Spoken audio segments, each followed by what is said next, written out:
So let's get more on this election and the new president. Joining us live in the studio is Dr. Lee Jones, a senior lecturer at the School of Politics and International Relations at Queen Mary University here in London. Thank you so much for joining us here on Al Jazeera. So Duterte, certainly a controversial character, to say the least. If we just focus on the one thing that he certainly seems to be most known for, effectively saying that he condones and will go for extrajudicial killing. And a lot of people accusing him of being behind death squads when he was mayor of Davao, which Human Rights Watch and other human rights groups say may be responsible for the death between 700 and 1,000 people.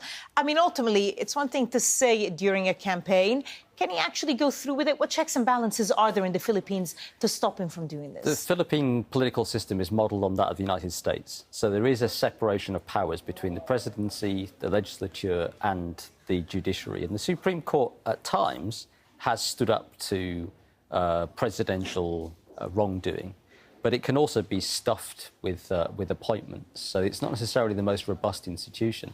The best hope, I think, for making sure that Duterte does not turn into a despot is the very strong and robust civil society in the Philippines. So there needs to be clear and compelling resistance to any attempt to subvert the rule of law and to go for extrajudicial violence. I mean, you say that the hope is civil society, but here's a man that's got twice as many votes as his nearest rival, a man that's never hidden this. I mean, you know, it's not like people have been digging around in, you know, press cuttings from 10 years ago. He's been saying it. He says outrageous things. He called the Pope, forgive my language, but a son of a whore because he got stuck in traffic during the Pope's visit, and yet people voted for him. So presumably any doubt the civil society might have, you know, has been won over by the desire for them to see something done about crime and corruption. No, I don't think that's right. I think there was a lot of opposition to Duterte, and many people are dismayed by the fact that he's being elected.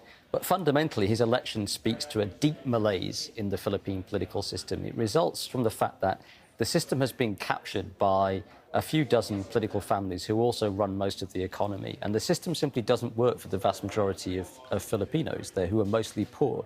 And so they look to someone from outside the system, a non-elite like Duterte, who's plain-speaking, thuggish, promises to shake up the system and take power away from the elites and crush the corrupt individuals. So that's appealing to a lot of people, rather than the kind of appeals for good governance that maybe come from middle-class NGOs.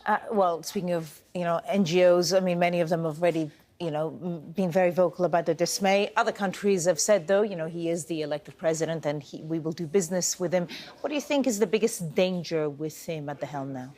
I think the militarisation of governance. He's already said he plans to stuff the administration with his close friends and appoint retired generals to many positions in government. And I think there's a risk that the army, the police become militarised and we start to see a much more brutal approach on law and order. And that would be a real threat to the rule of law and basic norms of governance in the Philippines.